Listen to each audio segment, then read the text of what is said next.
For a closer look at China's investment in Eastern Europe and vice versa, we welcome Kartarzyna Nawrot, visiting fellow at Harvard University. She joins us live from Boston, Massachusetts, where it certainly is not as cold. Thank you very much. Welcome to the show. Let me start by asking you, the relationship between Eastern Europe and China, that has grown a tremendous amount over the last few years. What's happening here and why are they growing so close together? Yeah, thank you very much for inviting me.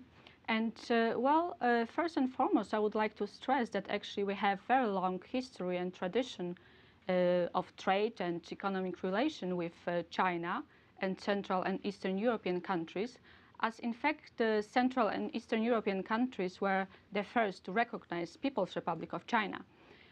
However, over the last few decades, I would say that we kind of lost Chinese market, but only in the last few years we can see the real renaissance between Central and Eastern European countries and China, which was really underpinned 1 year ago, and 2012 at the first Central and Eastern European Summit in Warsaw by Wen Jiabao, who proposed the 12 proposals for the countries from the region to strengthen the cooperation. Eastern Europe, since the fall of the Berlin Wall, has changed so much. They now have factories. They're part of the manufacturing engine for the entire part of Europe, if not globally.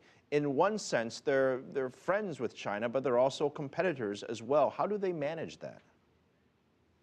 Yeah, well, I would say that there are a lot of similarities and also a lot of complementarities between China and Central and Eastern European countries. Especially many of the countries from the region, they are countries in transition into market economy as China.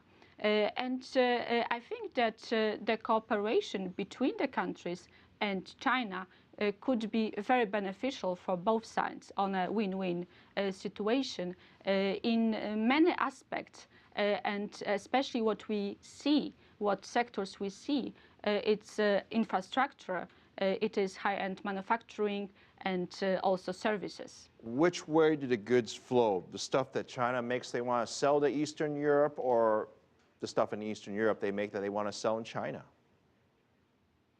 Could you repeat? I didn't hear properly. I said, which way is more promising? The manufactured goods coming out of China being sold in Eastern Europe, or vice versa, the stuff being made in Eastern Europe being sold in China?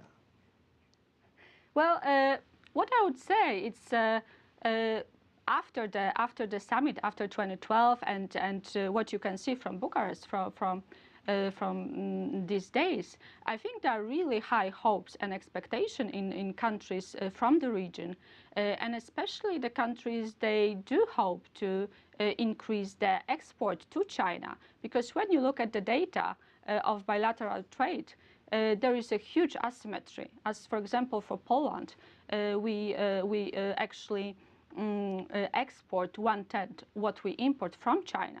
So first and foremost, it's increasing the export, but also the countries do hope to also attract as many Chinese investment as possible to bring the cash into the region.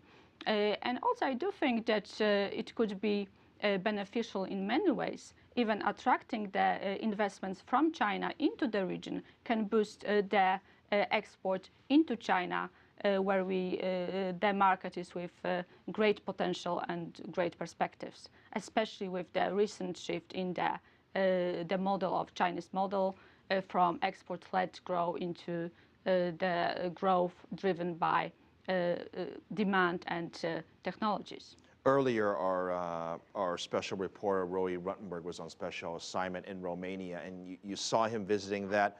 China obviously not only wants to sell goods, but they also want to have a sense of probably influence in that region as well. Which country does China target the most in terms of ensuring that there's a significant level of influence? Well, it's a hard question. And I think we should look broadly at the countries from the region. And obviously, the biggest country in the region is Poland, the country I come from. And also when we look at the trade and investments, it's one of the most important partners from the region, and we can also see this in mutual bilateral relations.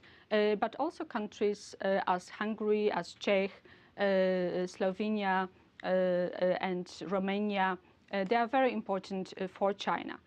However, what I would like to stress here is that the Central and Eastern European countries, they really diverse. You have the EU member and non-EU member. You have Eurozone member, non-Eurozone member countries with different backgrounds and culture. So I would stress that it's really important for the countries from the region to cooperate on the common policy towards China, to shape the relations, but also to stress the importance of consistent policy.